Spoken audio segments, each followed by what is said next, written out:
Hello guys, welcome back to my YouTube channel economics hub Uttarakhand open university. जैसे कि हम previous year question paper discuss कर रहे थे, जो हमारा सब्जेक्ट है वो है जिसका हम डिस्कस कर रहे थे वो है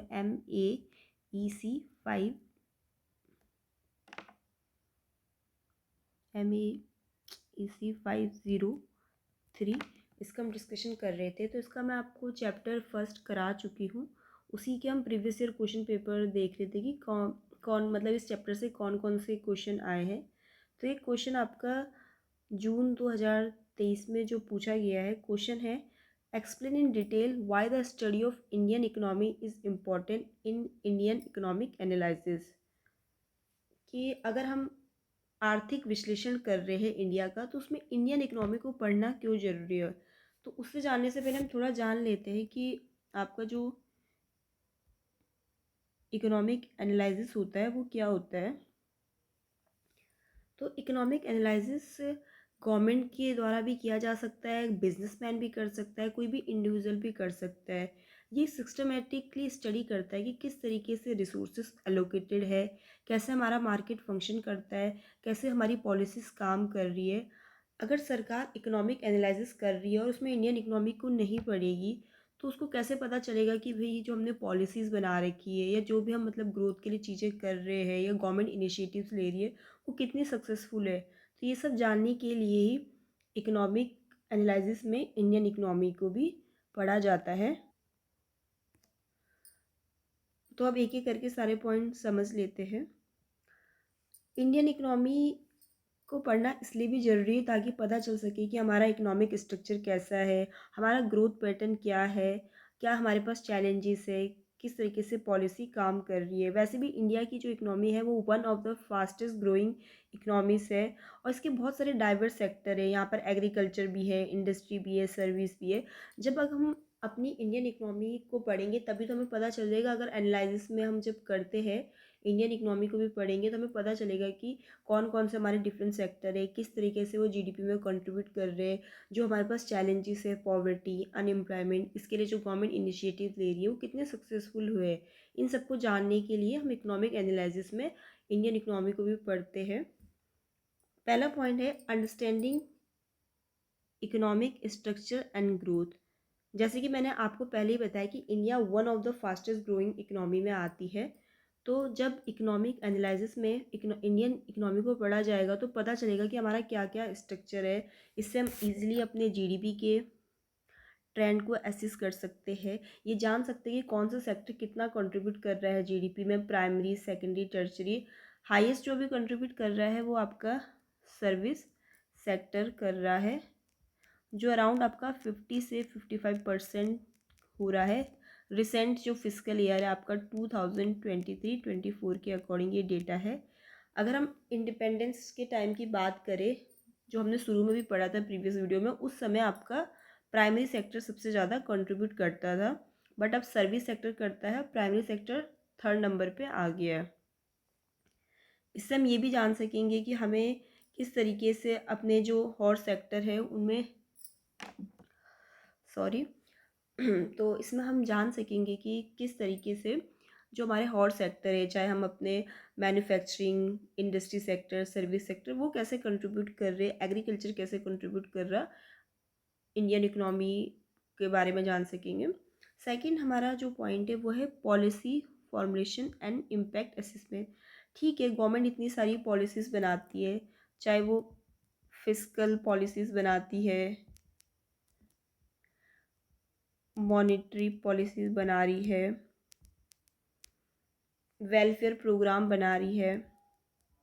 तो जब हम अपनी इकोनॉमी को जानेंगे, एनालिसिस करेंगे, इकोनॉमिक एनालिसिस में इंडियन इकोनॉमी को पढ़ेंगे, तभी तो हमें पता चलेगा कि जो ये पॉलिसी सरकार बना रही है ये किस तरीके से हमारी इकोनॉमिक ग्रोथ और डेवलपमेंट में मदद कर रही है, या हमें इनमें क्या चेंज लाना है। इन सब के बारे में भी हम जान सकेंगे। थर्ड हमारा पॉइंट जो है वो है financial and banking sector analysis.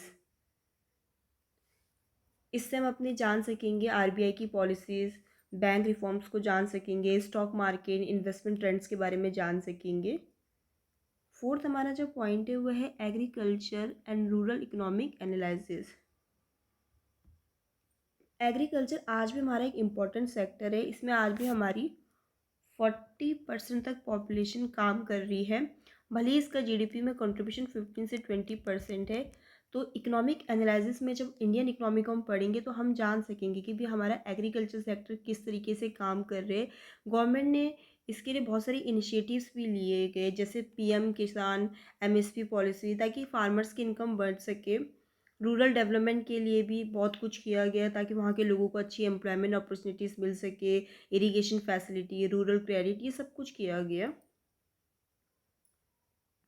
Fifth जो हमारा पॉइंट है वो है industrial and manufacturing sector growth. जैसे गवर्नमेंट ने इसमें ये किया गया कि मेक इन इंडिया स्कीम लेकर आया ताकि डोमेस्टिक मैन्युफैक्चरिंग को बढ़ावा दिया जा सके। जो स्मॉल बिजनेसेस है वो बैकबोन है हमारी इंडियन इकोनॉमी की। तो जब हम इकोनॉमिक का एनालिसिस करते हैं तो हम जान सकेंगे कि उनके सामने क्या क्या चैलेंजेस आ रहे हैं, किस तरीके से उन चैलेंजेस को ओवरकम किया जा सकता है।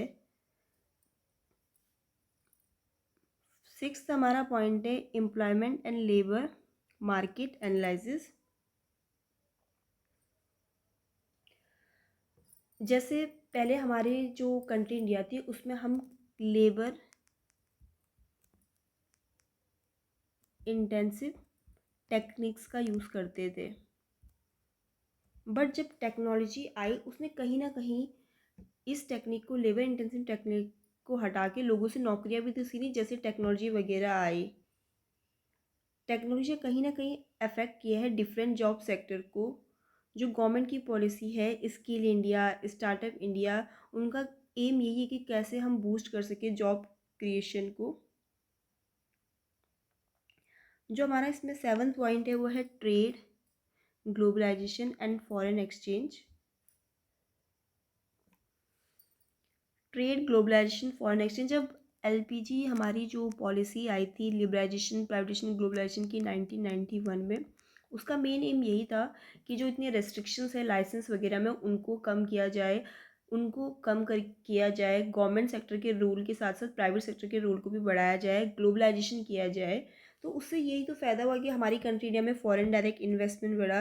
अगर फॉरेन डायरेक्ट इन्वेस्टमेंट बढ़ा तो उसने कहीं ना कहीं कंट्री में एम्प्लॉयमेंट अपॉर्चुनिटीज़ भी लेकर आए, क्योंकि एमएनसीज वगैरह एंटर हुई, एक्सपोर्ट हमारा बढ़ा।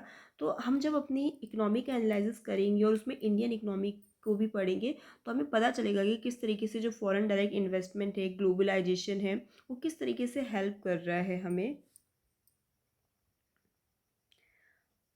एट्थ हमारा जो पॉइंट है वो है sustainable development and environmental economic economics. हमारी कंट्री ठीक है बहुत तेज़ी से ग्रोथ कर रही है, डेवलप हो रही है, हम टेक्नोलॉजीज़ वगैरह का यूज़ करें, लेकिन ग्रोथ को हमें लॉन्ग टर्म प्रॉस्पेरिटी के उससे सोचना है। भी अपने इन्वायरमेंट को भी उस माइंड में रख के चलना है कि हमारा ग्रोथ डेवलपमेंट इस तरीके से होना चाहिए कि हमारे इन्वायरमेंट को नुकसान ना पहुँचे। इसीलिए आजकल रिन्यूएबल एनर्जी, इन सब चीज़ों पे ज़्यादा फोकस किया जा रहा है एनवायरनमेंट के कंसर्न के बारे में सोचकर। पॉल्यूशन कंट्रोल मेजर्स का यूज़ किया जा रहा है, क्योंकि अगर लॉन्ग टर्म में हमें ग्रो करना है, डेवलप नेशन में जाना है, तो अपने इन्वायरमेंट के बारे में सोच के जाना पड़ेगा। हम इन्वायरमेंट को नुकसान पहुंचा के हम लंबे समय के लिए ग्रोथ डेवलपमेंट नहीं सोच सकते।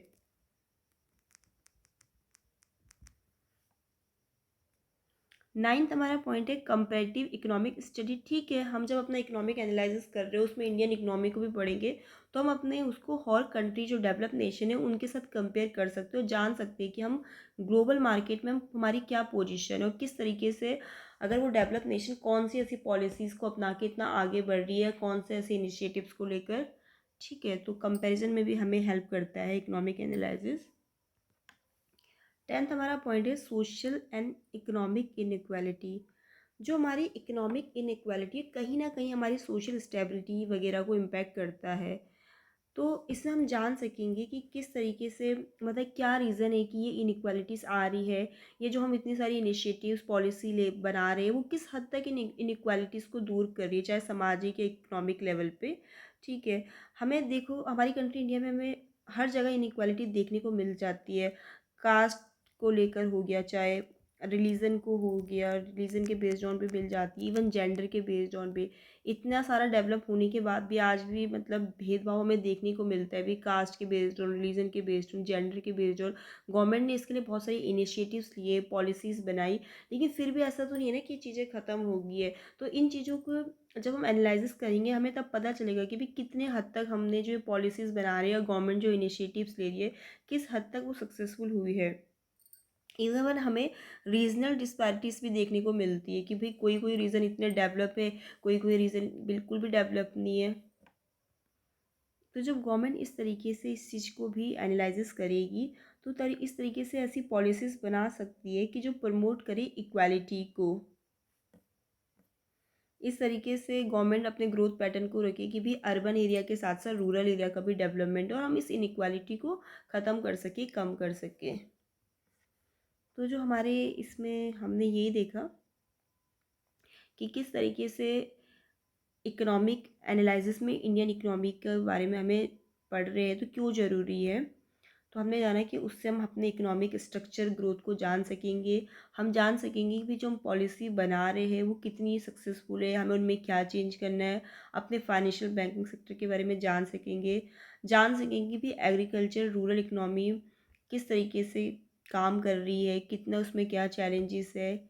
इंडस्ट्रियल मैन्युफैक्चर सेक्टर ग्रोथ के बारे में, एम्प्लॉयमेंट लेवल मार्केट एनालिसिस कर सकते हैं हम। ग्लोबलाइजेशन, ट्रेड, सस्टेनेबल डेवलपमेंट बहुत ज़रूरी है अगर हमें लॉन्ग रन में और ग्रोथ करनी है तो। और कंट्रीज़ जो है उनके साथ अपनी कंपेरेटिव स्टडी कर सकते हैं, इनइक्वालिटी को कैसे ख़त्म किया जाए। ठीक है, अब इसे हम कंक्लूड कर देते हैं।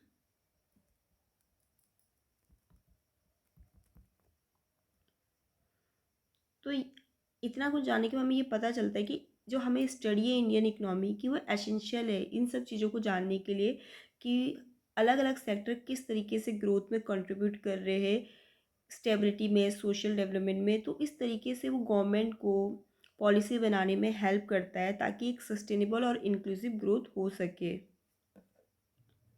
तो हाँ, हम यहाँ लास्ट में कंक्लूड कर सकते हैं कि study of the study of the Indian economy is essential for understanding how various sectors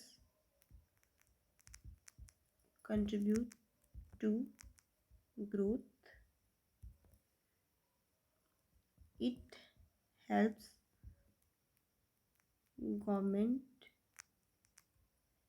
government for making policies and improving financial system।